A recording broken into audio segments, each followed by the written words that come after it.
Қайырлы кеш, құрметті телекөрермендер. ТДК 42 телеарнасында бүгінгі күннің қорытынды жаңалықтары. Жаңалық тізгіншісі мен Нұргүл Жангелдіқызы, алдымен аңдатпаға кезек берейік. Бүгін Нұр Отан партиясының 19-шы съезін өткізіп, алдағы өтетін президенттік сайлауға үміткерін таңдады. Орал қаласындағы Чапаев атындағы шығанаққа мұнай өнімі төгілген. Қазір осы бойынша қылмыстық іс басталып, тергеу амалдары жүріп жатыр. Батыс Қазақстан облысының Сырым, Ақжайық, Жәнібек, Бәйтерек, Қаратөбе, Казталов аудандарында бруцеллез ауруына шалдыққан жануарлар көбейіп отыр.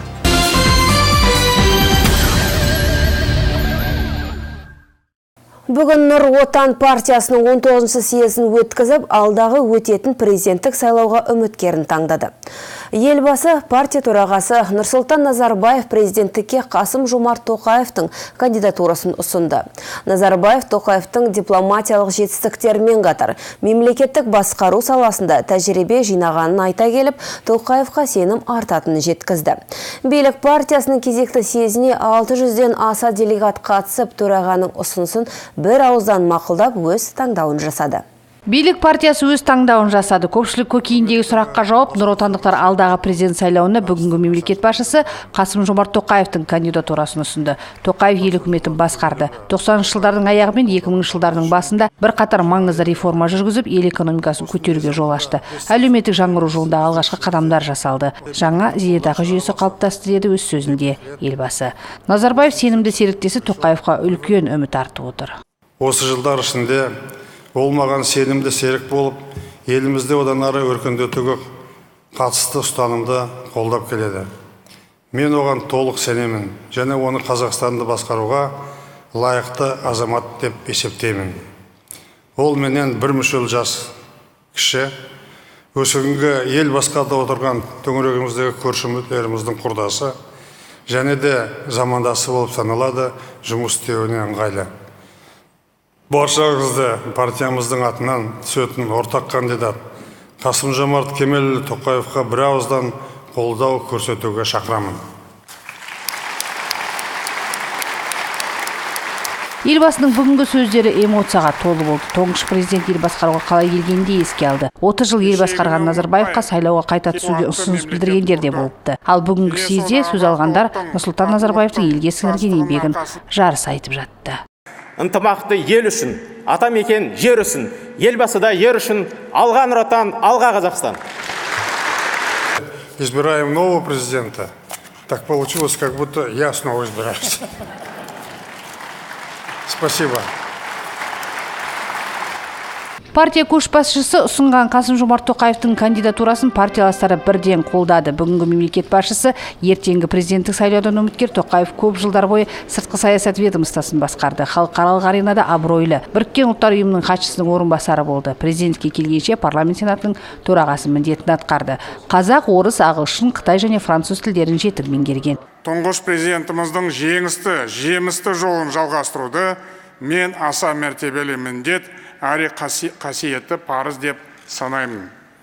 Елбасымыз айқындаған стратегиялық бағыт, әрқашан біздің айнымас бағдарымыз, адастырылмас темір қазығымыз болады. Еске сала кетейік, бұл кезектен тыс өтетін президенттік сайлау. Елбасы президенттік өкілеттігін тоқтату туралы шешімін осыдан бір ай бұрын мәлімдеп, биліктен кеткен болатын. Тұңғыш президент бұл шешімді бірнеше жыл ойланып барып қабылдағанын айтты. Такие решения не принимаются за один день, не за один месяц. Я готовился к этому решению несколько лет. Секрет, если открыть, более чем 3 года. Все смотрел по сторонам. Рассуждал о будущем, о прошлом. Смотрел на кадры моих соратников. Воспитывал все эти годы. И на каждого накладывал свои надежды. И вот пришел к выводу, и этот вывод правильный. Оның орнына келген Қасым Жомарт Тоқаев ел тізгінін қолына алғанына бір ай уақыт өтті. Енді партияластары оған сенім артып, алдағы сайлау додасында жеңіске жетуге сәттілік тілеп отыр. Тоқаевтың кандидатурасына жалпы қандай баға бересіз өзіңіз? Дұрыс, елбасының шешімі дұрыс, қолдаймыз. тоқаевтан күтетін өзгерісіміз осы елбасының бастаған бастамасын ары қарай жалғастырады. Мына қаржыгер ретінде ол кісінің сол премьерлік қызметінің тұсында Қазақстан үлкен бір дәуірлеу кезі болыпты, ең биік. Соны менен бір осы ұштасса екен деген үміттемін. Мінезі көрдіңіз ғой, қарапайым, в то же время ол үлкен шет саясатта жұмыс істеген дипломат, айтау тапсырманы бергенде де соның бәрін сол не обязательно же былай салмақты айтқан сөзі сондай и ойланып айтатын сондай. Бізге сондай президент керек. Елбасының шәкірті саммит. Талапшыл. Сосын тағы біз бәріміз байқап отырғанымыз, сөйлеген сөзінде, мына өткізген жиындардың бәрінде барынша сол әрбір мәселені нақтылауға тырысып жатыр. Осылайша нұротандықтар өз кандидатын таңдап ұсынып, алдағы сайлауда жеңіске жететініне зор сеніммен қарап отыр. Сие жұмысы эстрада жұлдыздарының орындауындағы Елім менің әнімен тәмам болды. Осы бір тарихи әсерлі сәтте елбасының да эмоцияға бой алдырғанын байқадық.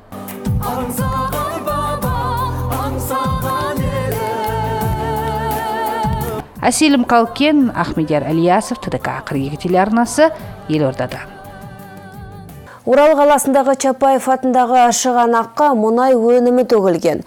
Бұл Батыс Қазақстан облысы экология департаментінің жүргізген зертханалық сынағынан кейін белгілі болып отыр. Естеріңізге сала кетейік, 13 сәуір күні Чапаев атындағы шығанақта су бетінде белгісіз дақ пайда болды деп барлық қызмет дүрліккен болатын. Қазір сынама нәтижесі шыққан. Енді ары қарай не болады? Табиғатты ластағандар жазалана ма? Арна тілшісі біліп қайтты. Урал қаласындағы Чапаев атындағы су қоймасынан мұнай өнімі табылды. Батыс Қазақстан облысы экология департамент зертханасында жасалған сынама нәтижесі дайын. Қазір Батыс Қазақстан облысы полиция департаментінің тергеу тобы қылмыстық істі қозғап, сотқа дейінгі тергеу амалдары жүріп жатыр. Оқиға 13 сәуір күні болды. Судан арнайы сынамада алынған. Сол сынама нәтижесі бойынша су бетіндегі мұнай өнімі 6 есеге көп екені анықталған. Результаты химического анализа воды отобраны. Чапаев су қоймасындағы сынама нәтижесі бойынша бірінші нүктеден алынған судан 5,6 есе, екінші нүктеден 2,5 есе көп екендігі анықталды. Сынама нәтижесі суда мұнай өнімі барын көрсетті, ал Жайық өзенінен алынған сынама таза. Қазір су қоймасы маңайында 6 мекеме жұмыс жасап тұр. Батыс Қазақстан облысы экология департаменті мен полиция департаменті кеме жөндеу кәсіпорны аумағындағы 6 мекемеге қатысты жоспардан тыс тексеру жұмыстарын бастамақ. Себебі суға мұнай өнімін кім жібергені белгісіз. Ешкім өз еркімен мойындамай отыр. Арнайы тексеріс жұмыстары 10 күнге жоспарланған. 10 күндік тексерістен кейін кінәлі тұлға анықталады. Судоремонтты завод аймағында сол мекеме 6 мекемеге қатысты ертеңнен бастап жоспардан тыс тексеріс ұйымдастырылып жатыр. 10 күннен кейін тексеріс аяқталғасын нәтижесі анықталады. Кінәлі тұлға анықталғаннан кейін табиғатқа келтірілген залал есептеліп, кінәлі тарап жауапқа тартылатын болады. Жанат Көшкінбай, Мируат Жаппаров, Рустам Жумашев, ТДК 42 телеарнасы. Батыс Қазақстан облысында адамды ұрып соғу фактілері мен зорлау фактілері азаймай отыр. Тіпті бұрынғы жылдармен салыстырғанда осы бағыттағы қылмыстар қатары өсіп отырғаны байқалады, дейді полицейлер.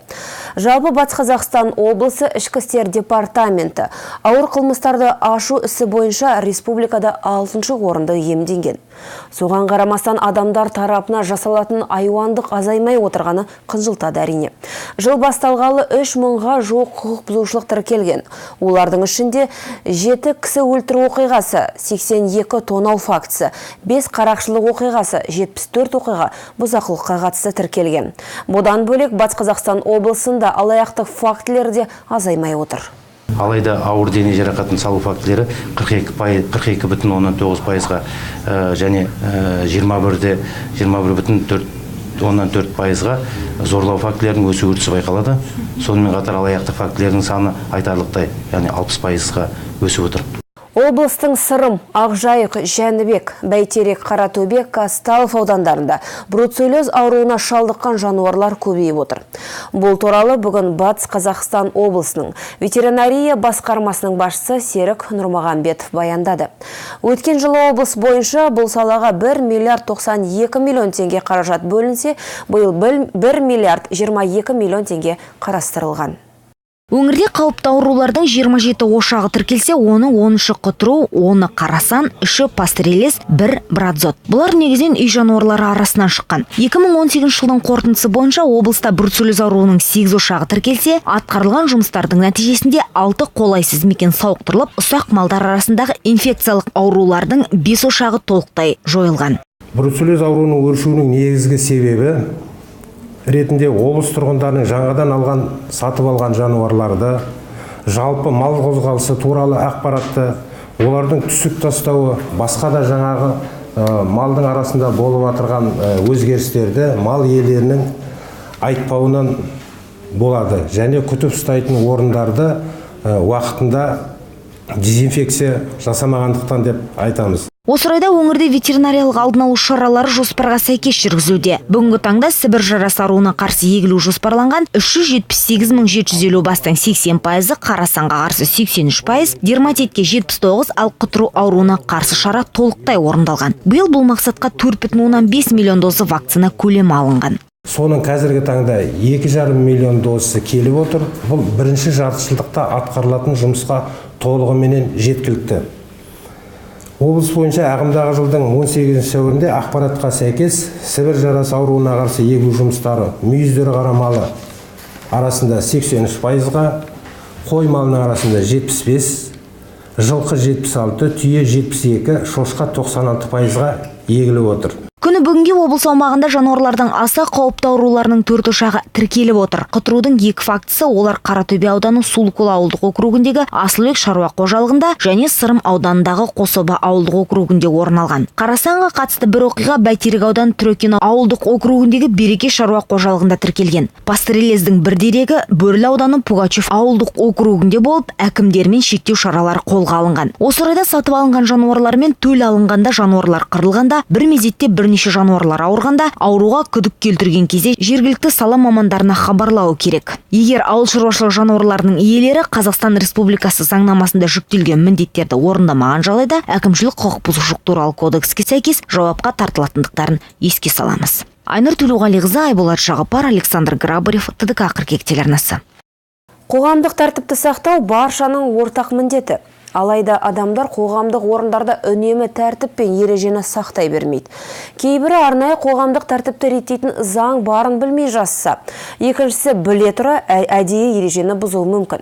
Қоғамдық орындардағы тәртіп дегенде көбінің есіне шылым шегу мен ішімдік ішу мәселесі оралады. Қоғамдық орындарда шылым шегуге, ішімдік ішуге тыйым салынған. Бірақ бұдан да басқа заң талаптар мен ережелер бар ғой. Қоғамдық орындардағы бір қатар тәртіптер мен ережелер туралы арна тілшісі тарқатсын.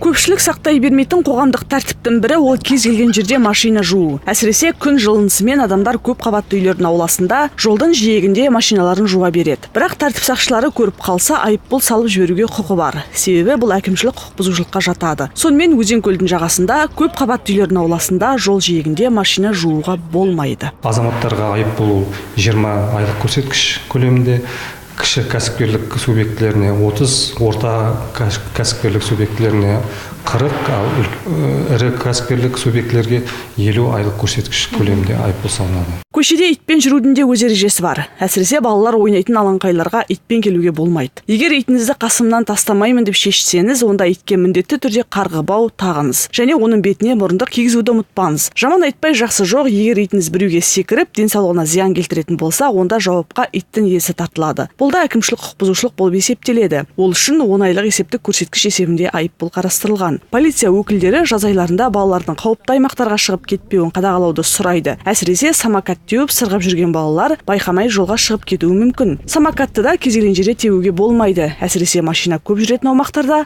мұқият болған абзал. Кейбір жағдайда болады, жолға шығып кетіп жатады.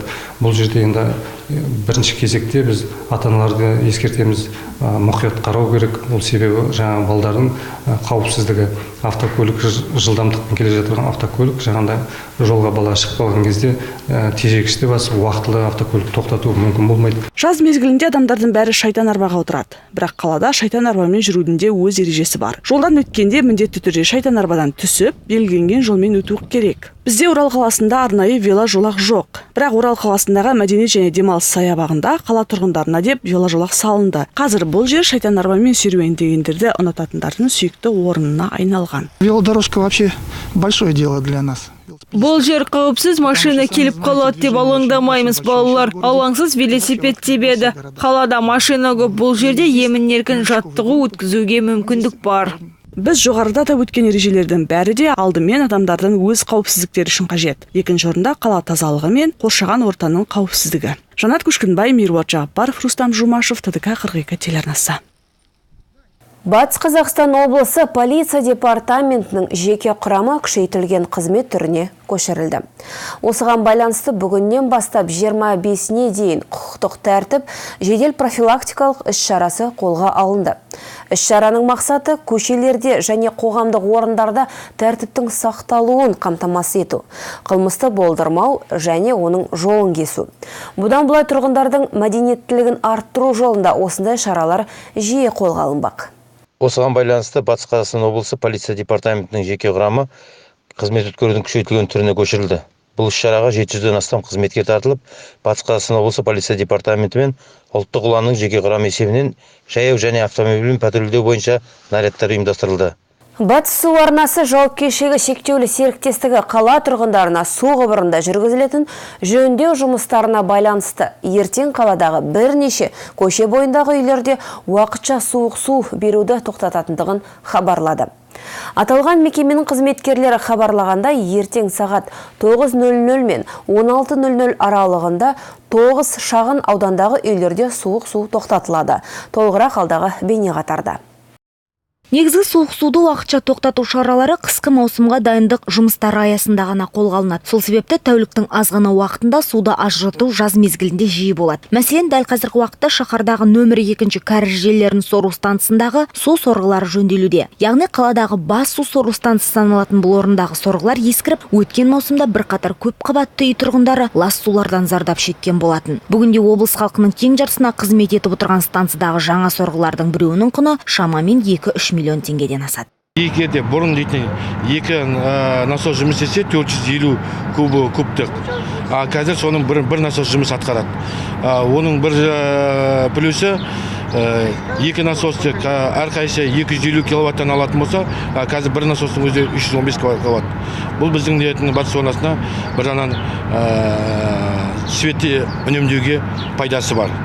Сол жағынан эконом істеп жұмыстарды ұлғайтуға. Нөмір 2 кәріз желілерінің сору станциясында қазір 2 топта 20-ға жуық адам қызмет етуде. Құрылыс жұмыстары мамыр айының 5-ші жұлдызына дейін аяқталады деп жоспарланып отыр. Айта кеткен жөн, ертең қаламыздағы жаңа аудандарындағы бірнеше әлеуметтік нысан суық судан ажыратылмақ. 24 апреля проводится работа по замене. Яғни су құбырларында жүргізілетін жөндеу жұмыстарына байланысты ертең 9-шы шағын аудандағы нөмір 20-шы үй мен нөмір 5-ші емхана және салтанат балабақшасы суық судан ажыратылады. Бұл жұмыстар ең ұзақ дегенде 5-6 сағатқа созылады. Сол себепті тұрғындарға түсіністік танытуларыңызды сұраймыз. Биыл облыс орталығындағы 3 шақырым ауыз су және кәріз су құбырларына қайта жаңғырту жұмыстары басталады. Бұл орайда 5 жобаға нұрлы жол бағдарламасы аясында республикалық бюджеттен қаржы бөлінген. Айнұр Төлеуғалиқызы, Айболат Жағыпар, Александр Грабарев, ТДК 42 телеарнасы. Орал қаласында талантты бүлдіршіндердің туындылары қойылған көрме өз жұмысын бастады. Көрмеге өнерлі батыс қазақстандық балақайлардың 100-ден астам жұмыстары қойылыпты. Шара қала көлемінде жыл сайын ұйымдастырылып келеді. Тағдырдың түрлі сыны мен дертіне қарамастан өнердің шыңдап жүрген өрендердің туындыларын бір айдың көлемінде тегін көрме залынан тамашалауға болады. Балдар өте керемет өлең айтады. Сонымен қатар бүгінгі жұмыстары өздері толқиды, өздері сурет салады, қол өнермен айналысады. Сол бәрі балдардың жұмыстарын көрсетіп жатыр. Сонымен қатар мүмкіндігі шектеулі балдардың мұғалімдеріне, ата-анасына үлкен алғысымызды айтамыз. Орал қаласында 2006 жылғы балалар арасында Қазақстан чемпионаты басталды. Ақжайық өлкесінде ел біріншілігінің бірінші кезеңі өтуде. Сайыстың қорытындысы тамыз айында белгілі болмақ. Ақжайық өлкесінде жас спортшылардың аламаны басталды. Аталмыш доданың бірінші кезеңінде 5 команда өнер көрсетпек. Түрлі өңірден келген өнерпаздар дайындығын пысықтап, шаршы алаңда кім мықтыны анықтайды. Мақсаты футболшылар дайындау басты командаға, қай команданың болса да. Біздікілер Ақжайыққа жасар, Қызылжар негізгі командасына ойыншылар дайындайтын болады.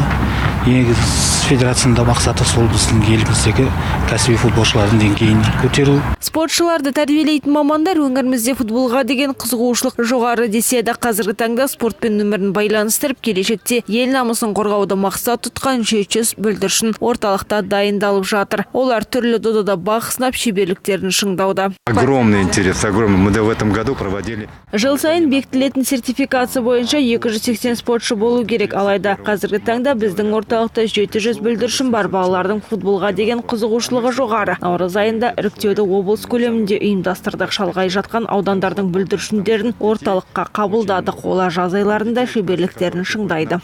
Кеше Тараз бен Оқжетпес командалары тартысты ойнап, жеңісті Тараздың тарландары қанжығалаған болатын. Сайыстың екінші күнінде Көкшетаудың Оқжетпесі Семейдің аяқ топшыларымен кездесті. Бүгін жеңіс болу керек, өйткені бізге бүгін 3 ұпай керек. Кеше жеңіп қалдыңыздар ма? Иә. Тараз командасымен ойнадық. 2-2 болды. Облыс орталығындағы 2016 жылғы жасөспірімдер арасындағы сайыстың бірінші кезеңі 28 сәуірде қорытындыланбақ. Қажар Хамитова, Нұрлан Кунашев, Рустам Жұмашев, ТДК 2 телеарнасы.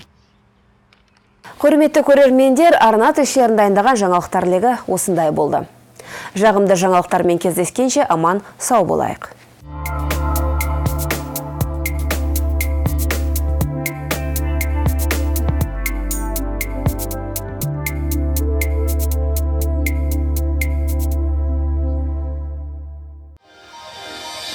Ауа райы демеушісі Дом Жалюзи. Дом Жалюзи біз сіздің терезеңіздің көркін келтіреміз. Мекен жайымыз Еуразия даңғылы 87, байланыс нөмірі 26 94 42. Және де Шолохов көшесі 33, байланыс нөмірі 52 66 08.